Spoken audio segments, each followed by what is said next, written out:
video on right space as well. Watch it again.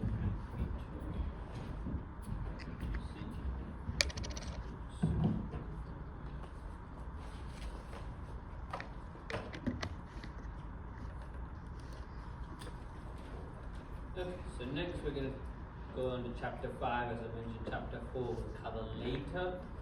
That's energy. That's all in that one.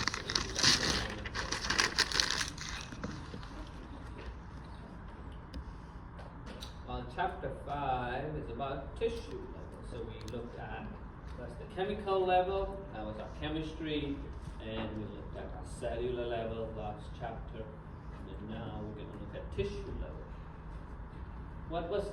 How can we define tissues?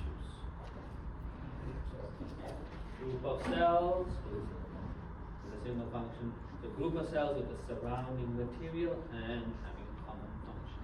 We'll get more in time with the surrounding material, especially with one of the tissues called connective tissue. We'll see that a lot. So, it's a group of cells and surrounding material which perform a common function. Histology was a study of tissues, which is what in lab today we did. What we'll do with the Monday group, right? While what was the study of cells called? Cytopathology. In terms of tissues, we have 4 distinct tissues. Okay? We have the epithelial. Generally, we call it either lining or covering. We will talk about the epidermis, that's covering the top layer of our skin. That's made of epithelial tissue, right? Lining of our, say, our esophagus, epithelial tissue. Okay? While connective tissue, we'll just call it supporting, because they're very different tissues. Alive, connective tissue. Bone is a connective tissue. Our tendons, they are made of connective tissue. Okay? So they're very varied. So here is where we'll just get a supporting, but we'll go into more detail about each of them. Muscular tissue, we do have 3 types. They're basically to provide movement, whether it's moving a body part, a whole body, blood, food, right? They are moving things along. And then the last one is the nervous tissue. We basically will just introduce it here. Same thing with muscle too. We'll only introduce it this chapter. We'll talk about them in our muscle chapter. So we'll go into more detail there. These 2 is the one we're going to spend the most time in this chapter talking about. Epithelial and then connective tissue. So let's talk about epithelial tissue, right? Covering or lining epithelium. That's the predominant one. We do have some cells, epithelial cells, that gather around and that they can produce things. For example, we talked about mucus. Those mucus producing cells can gather together. Or even we looked at sweat glands, we looked at sebaceous glands. They are all group of epithelial cells that produce their contents, right? That's the glandular epithelium. In terms of characteristics of epithelia, they are generally very closely bound because they're lining. If they're covering, you don't want too many gaps in between, right? So once they're very closely, tightly packed, it kind of forms the barrier, okay? There is one surface that's exposed to the environment, while the inner surface will be more towards our body, which actually will be close to a connective tissue. We'll learn why it's significantly important to be connected to connective tissue shortly, okay? The bottom is attached to the underlying tissue. What does avascular mean? Lack of blood supply. So epithelia do not have their own blood supply. So this is why they're going to have to be very closely connective tissue, because connective tissue has to give the nutrient and waste exchange process. They'll have the blood vessels. Okay. They are, though, however, epithelia regenerate. That means they multiply a lot. You might have heard talk about this. We are losing skin cells all the time. Okay? It's roughly, you might be grossed out, but it's true. It's about 50,000 cells in 1 minute. Okay? That's how many cells we're going. Most of the dust in our house is these dead cells. Whether it's from us, whether it's from the animals or pets that we have, it's those dead cells. Right? We are turning over a lot of those cells. So mitosis is occurring here. Right? So continuously. So let's talk about, again, a very broad function of epithelium. We're going to talk about each one and then talk specifics about their functions.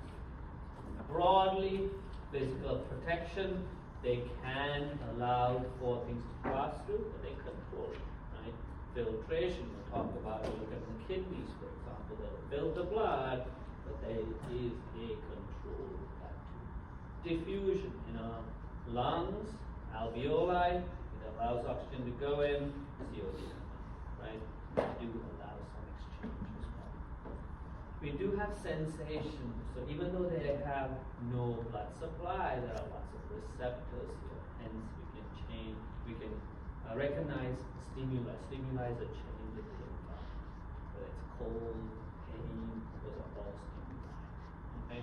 And then we'll talk about they may also have special secretions. Those are going to be the glandular epithelium. Let's first recognize the difference between exocrine and endocrine. So if you're going to go and say internal and external, say good, but that's only a starting point, it's not an end. Well, let's first recognize what is this, which one will secrete in towards our body, which one out towards our body, out of our body. Exocrine is going to be the outer one, right? So for example, sweat glands, those are exocrine. Okay? But we have to add more detail, and I do have a spiral to talk about, right? It's going to be secreting to body surface or body cavities. For example, digestive juice.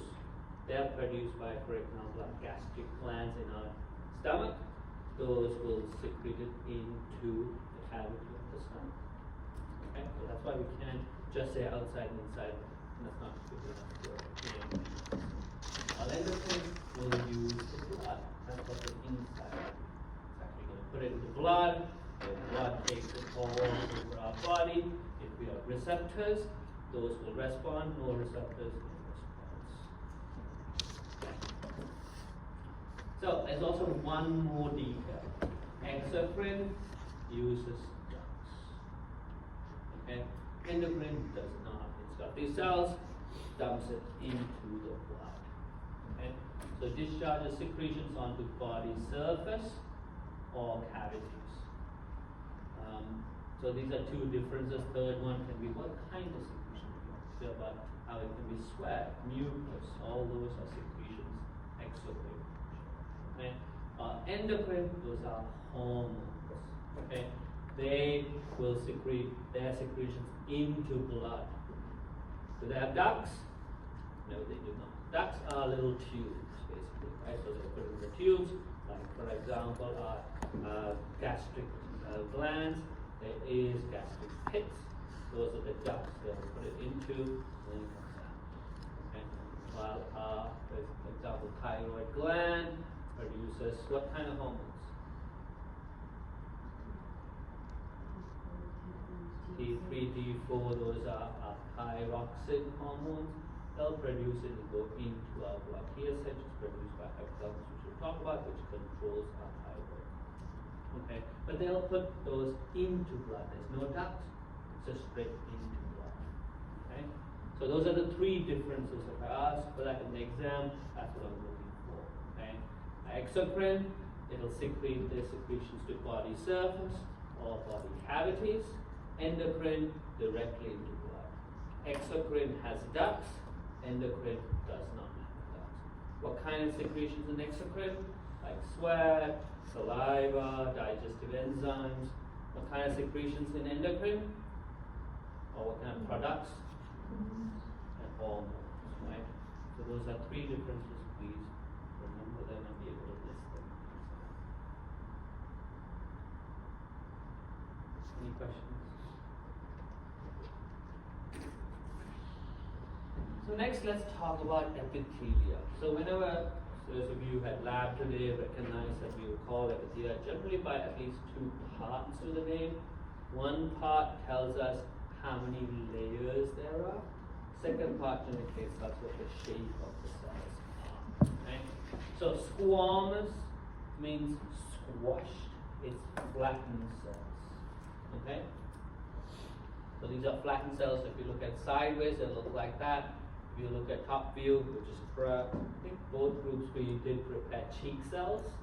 If you recognize this, kind of looks like what we saw, right?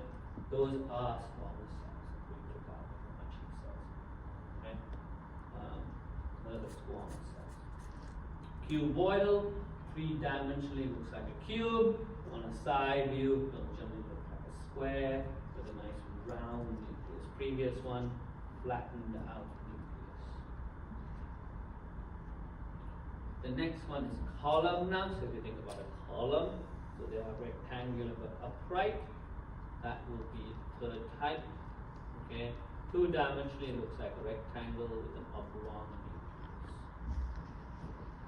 nucleus. Is it easy to find the distinction between each cell? Those of you who had lab today will say, oh, I didn't see those cell membranes. It's not easy. You have to go higher power when you stain them. So all we'll generally see is these nuclei next to each other is what we saw. We saw it in a couple of places. I don't know if everyone was able to see it, but in a couple of places you could see a darker plasma membrane. But you will not see exactly. You kind of have to visualize that these are minute details, right? The cell membrane, for example, you may not see it clearly in a light microscope. By number of layers, it's single or multiple layers. Single means simple. Single is simple squamous, for example. Simple cuboid. It means one layer of those cells. Okay? What was simple in terms of cell transport, membrane transport? Simple diffusion. Without? So, does facilitated diffusion need energy? It doesn't either. What was it? What was in facilitated diffusion? Channels, yeah, the proteins, either carrier proteins or channel proteins were present, right? While simple just went through our plasma. What kind of molecules will simply diffuse through our plasma membrane?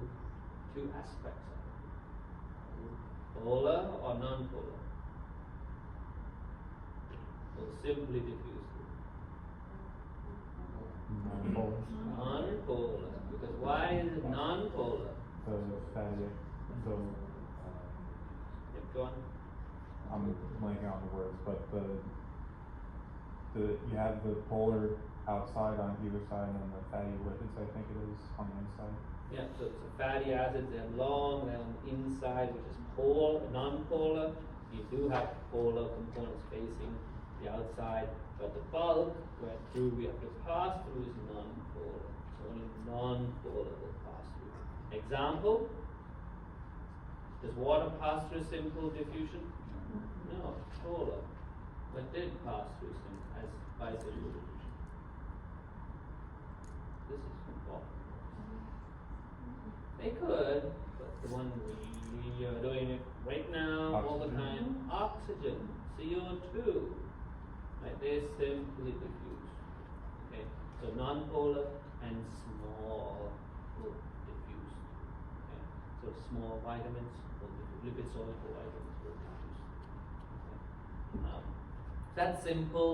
While facilitator means there's a carrier, right? So water needs a channel protein for water. Polar cannot move through our plasma membrane, which is bulk of its non-polar.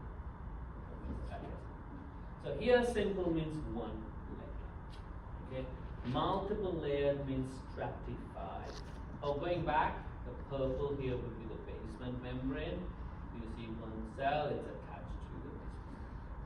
Here, it's multiple layers, only one layer is attached to the basement membrane, the others are stacked on top. Right? What does pseudo mean? False, right? So we have in a couple of places we have pseudo stratified. They look layered because It's not as obvious when we see the Monday students, you'll see it.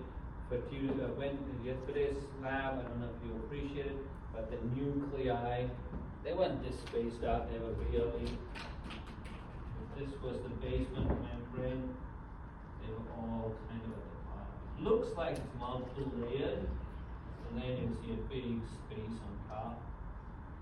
Okay, or nothing. Again, you do not always see the cell membrane, but we saw big gaps.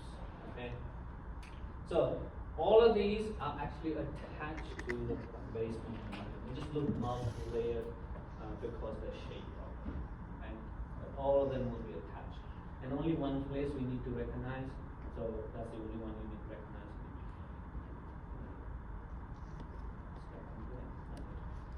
So let's talk about the different types of epithelial tissue. So for each type, for here, you need to be able to describe the structure. For lab, we have to be able to identify the structure. Then here and in lab, we need to know the location and functional significance. Okay? So here the structure basically, what should we write for this one?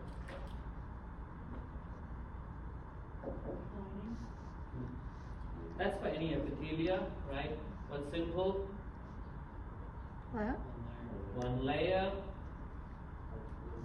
And squamous? Flat cells, right? Squashed up cells. That's basically, and it's part of the lining, that's why they right? Location, these two are the big ones that I always suggest. Alveoli, that's where gas exchange takes place. Alveoli skinny, that's the one we look at in the lab. Okay? And even the lining of blood vessels is by simple squamous epithelium. Capillaries, simple squamous epithelium. Okay? We do have them in glomeruli, we'll talk about them.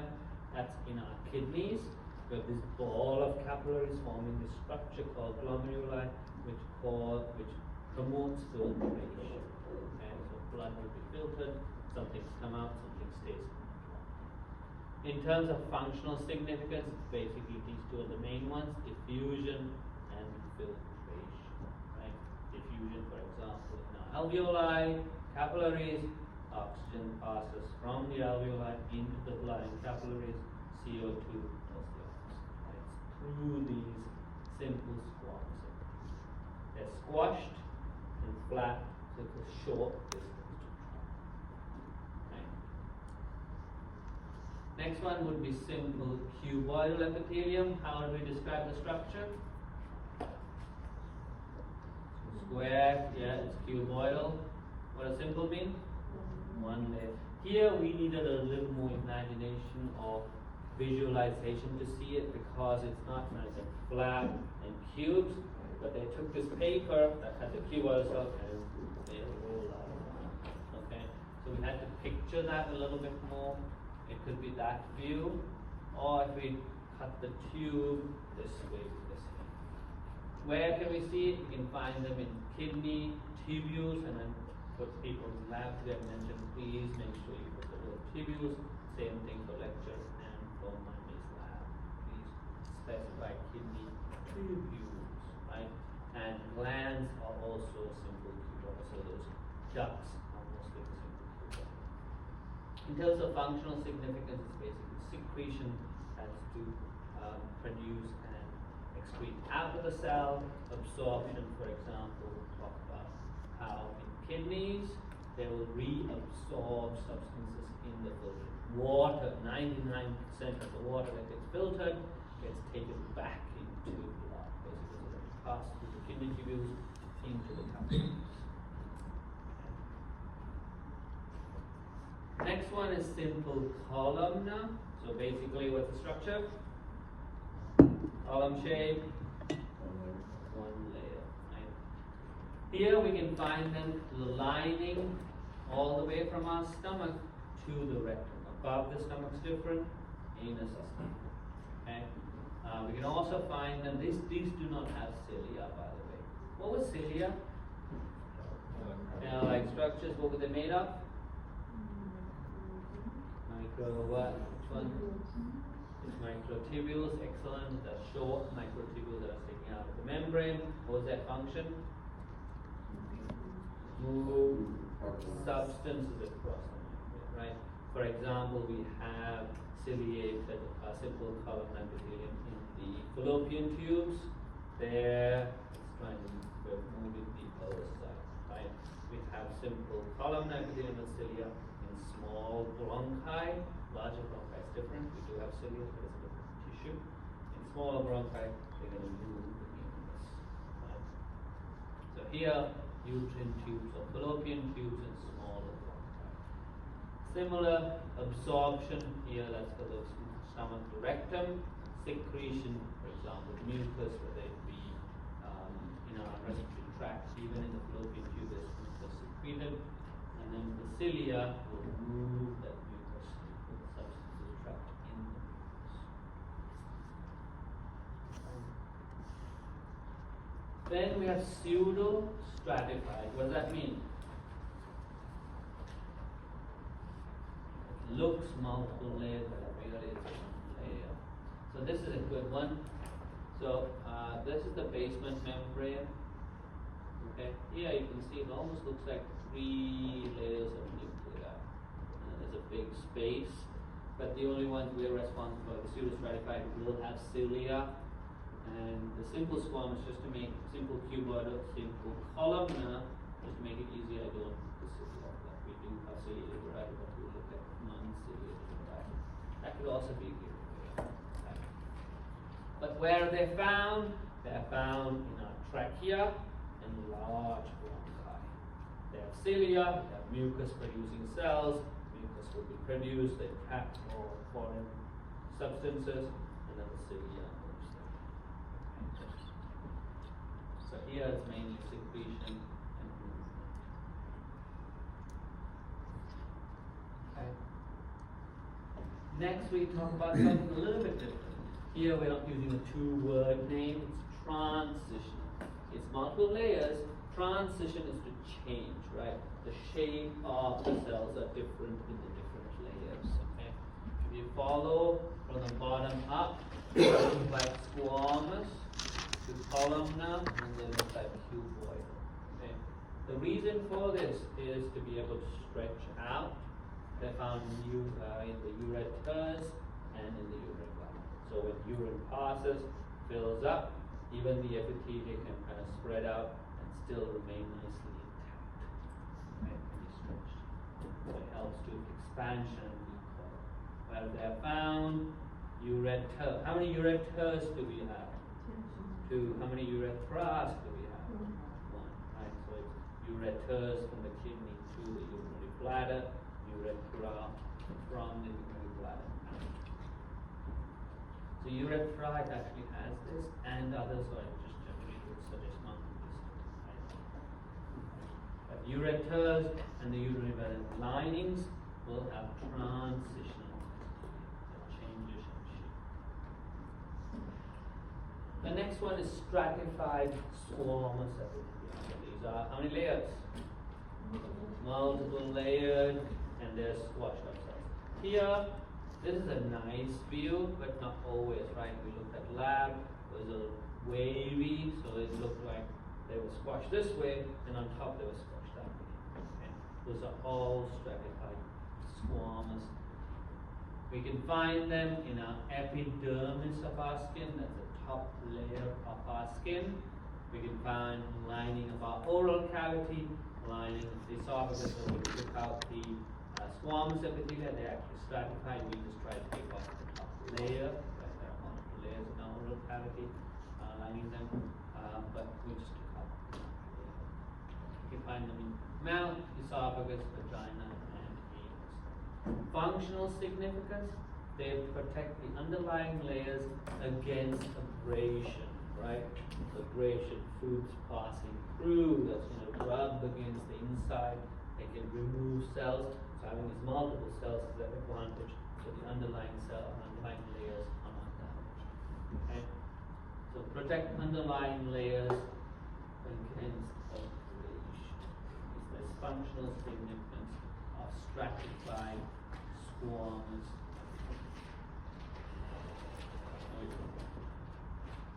We'll finish it. Okay?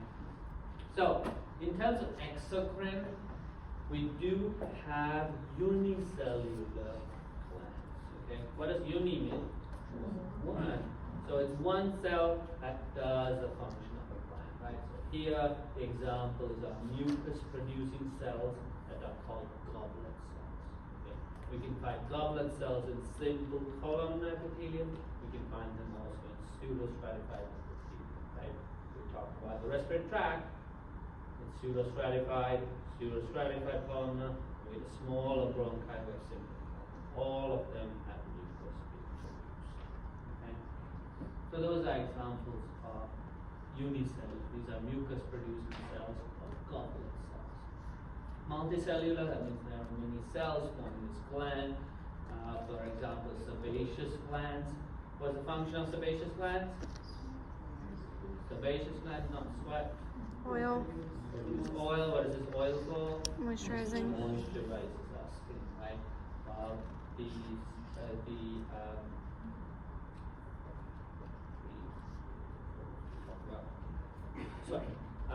Sweat producing is going to be, there's two types. We'll talk about that. Incline sweat glands, apocrine sweat glands. There's a sudiferous gland, not sebaceous as sudiferous. That's the difference in sweat. Salivary glands, where do we go? Around their mouth, we actually have three different types. The biggest one is the parotid gland. We have two underneath here, and one down under the tongue, really. So submandibular and submandibular. So the salivary glands, multicellular, they will secrete their secretions in the cavity. Here, in the case, it's over the cavity. Sebaceous gland out, so it's body surface or in the cavities. That's the body surface.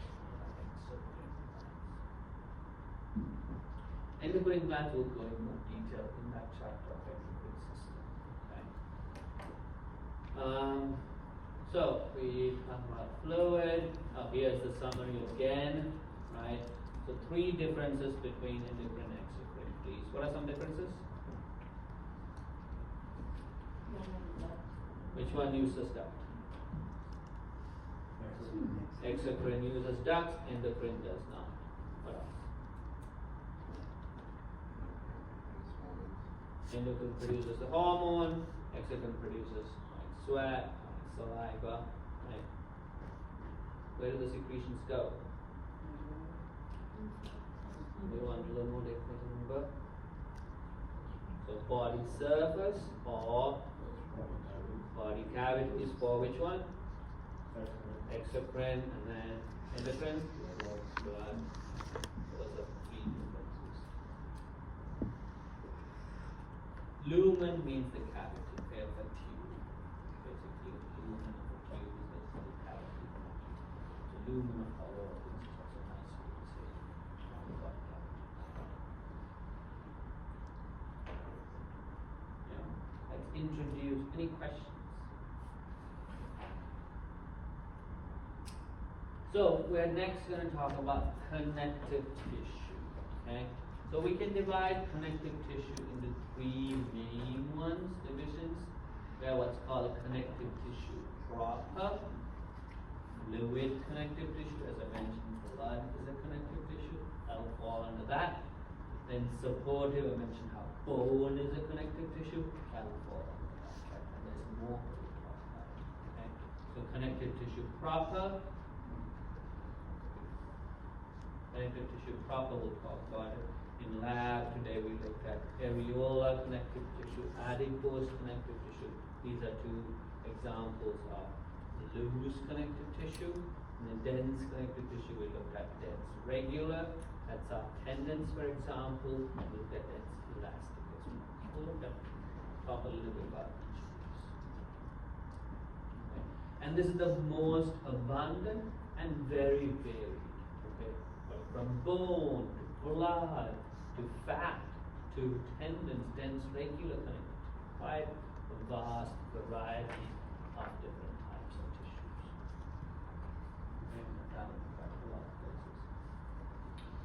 First of all, let's talk about what makes connective tissue. Okay? There are three components of connective tissue.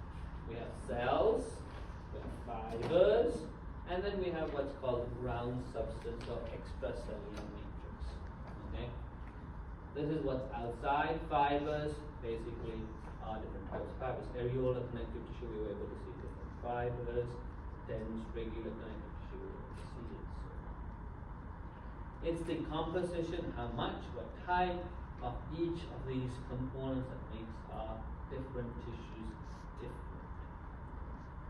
They are highly vascularized, with one exception. Okay? Generally, connective tissues are highly vascularized. I didn't give the example of this connective tissue, but does anyone know of a connective tissue that does not have good vascularization? Hence, if we damage it, it takes a long time to heal, or pretty much never heals. What do we think about bone? Do we have good healing in bone? Yeah, when we break it, actually, when it heals, it actually is thicker than what was there. Neurons are not connective tissue, but you're right, it does not regenerate. It is cartilage, very good. That's part of our support. Cartilage has poor blood supply. Okay? But otherwise, besides cartilage, all other connective tissues have good vascularization. Okay. What about epithelium? Epithelium singular, epithelium plural. Avascular. They do not have their own blood supply. Here they do, with the exception of cartilage. Functions. Here again, this is very broad function. Depending on which one you're looking at, you can keep listing. Talk about different types of functions. So let's talk about some cells that we may find. Okay, these can be in every tissue. We can have adipocytes, that's our fat cells. It says it stores nutrients. What kind of compound are these nutrients?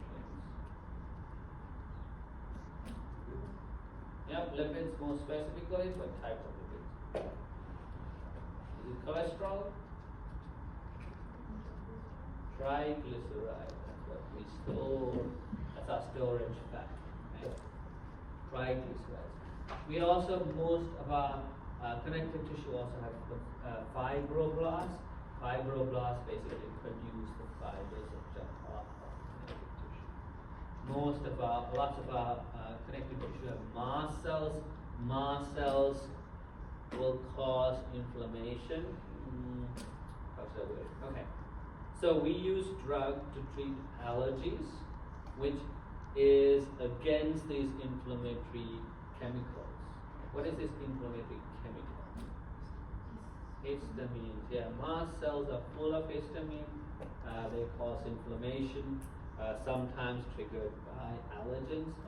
Generally, they're supposed to be triggered by foreign organisms, right? But allergens trigger it, hence we take antihistamine. Macrophages. Phagocytosis, what was that? Yeah, it eats another cell. It's another cell that eats, right? So these are big. Macro means, what is micro? Large. These are very large cells. They swallow up other cells. They could be microorganisms, dying cells. They basically swallow them up and break them down. Again, found in a lot of different connective tissues. White blood cells, yes, we expect them to find in blood, but we find them in different tissues too. Some of them spend their life there. Some of them just go visit and come back, depending on the tissues. So they can respond to injuries. In terms of fibers, we also have 3 different types of fibers. Be able to list them and know some functional differences, structure and functional differences, right? Where did I go? Collagen first. So collagen is the thickest of them all. Okay. They all have because they're thickest, they also will absorb most of the tensile strength. Okay. The next one is elastic fibers. As the name suggests, elastic fibers, it's like a rubber band. There's some elasticity to it. These ones are branches, a few branches in elastic fibers. Okay? The last one is called reticular fibers. I suggest thinking of it similar to our cobwebs. There's multiple branches, they form this network. Okay? That's a reticular fiber. The short and thinnest out of the 3. So in thickness, they come downwards. This is the thickest. This is the medium. This is our thinnest ones. Okay, but these are highly branched. Okay, which means just like in the cobweb, they have give, right? But are cobwebs strong? Yeah, pretty strong. You might have actually heard it's true when you put multiple layers. I don't remember the exact number. I think it's only about 20 layers of cobweb. They can actually virtually stop or slow down a bullet. Okay, that's how strong it is. It is true. It slows it down by a lot, depending of course which gun and so on. But it can definitely slow down and stop a bullet. That's how strong those fibers are, right? Because you're seeing insects flying pretty fast, cobwebs you want to try to grab them, right? You don't want the cobwebs rip and the insect flies through. Right? So they are very strong.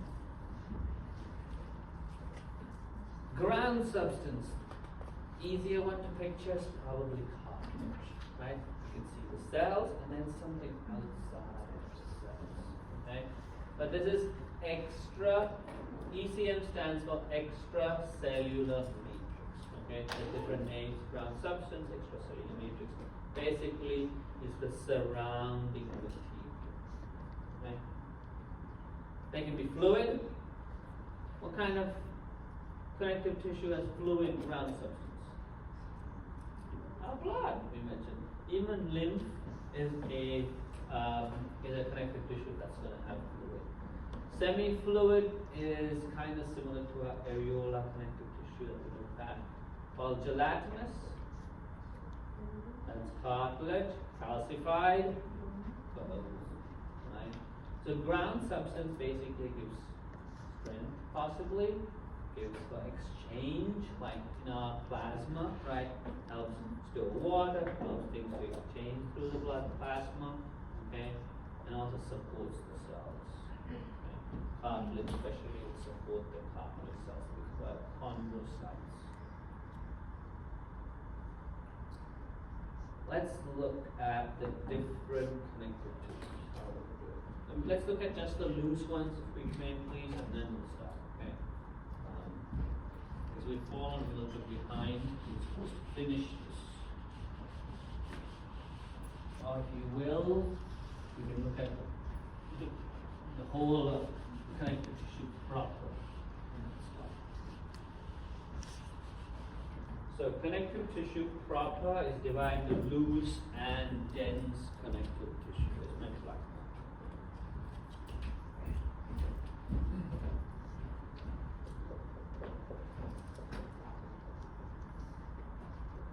I use CT for connective tissue and EPI for epithelium. I'm happy to use this loose connective tissue. 2, 3.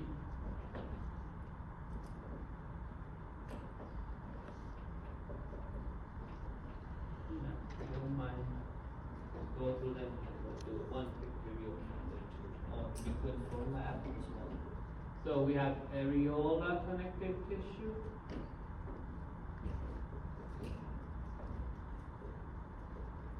Adipose connective tissue. And then reticular connective tissue.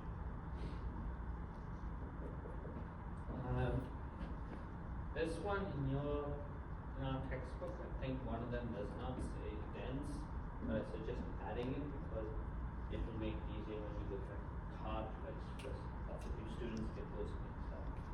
So, areola connective tissue, basically it looks like air because there's a lot of space in between these fibers and cells.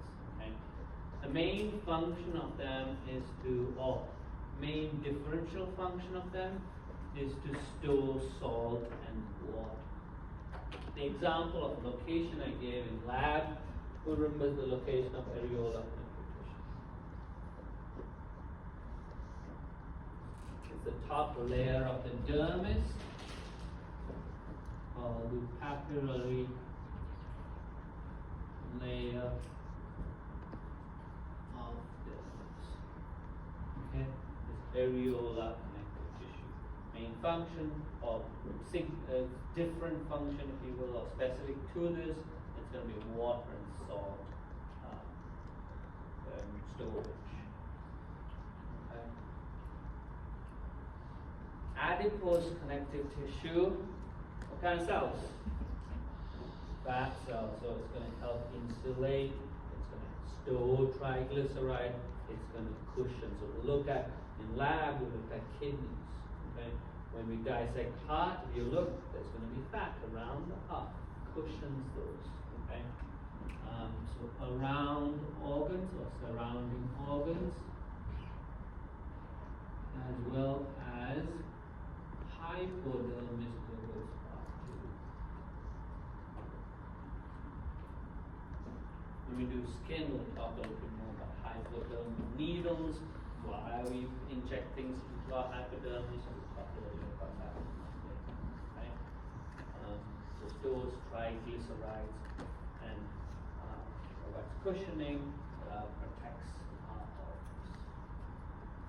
Third one is called reticular, only found in one organ, and another one is little organs, found in our spleen and found in our lymph nodes.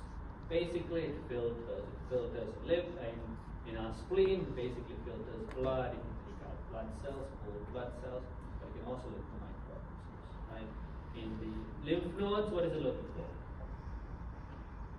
Mostly microorganisms and cancer too. Right? Talk about how we can spread the lymph nodes. Right? So they're filtering there. They're filtering in lymph. Lymph is a different type of body fluid. Blood filtered here in the spleen, but we filter it there. So filtration, so spleen and lymph nodes. We will have reticular connective tissue. Then dense connective tissue, we have three types. Dense to regular.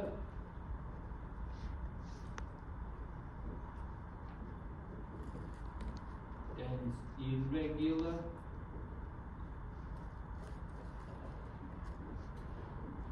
And then we have dense elastic. I believe in our textbook it just calls it elastic.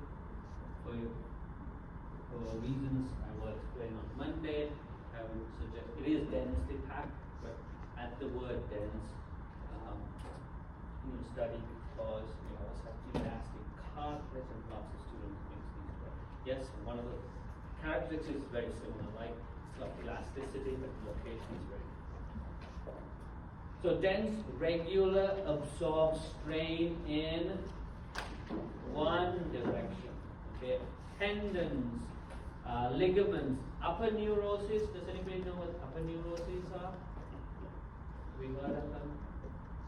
So tendons are for more rounded muscles. The attachment point is a tendon, while flat muscles, abdominal, back muscles are flatheads. Upper neurosis is a sheet-like attachment. They all will be dense, regular connective tissue. So fibers are all going in the same direction. They can absorb strain in that direction.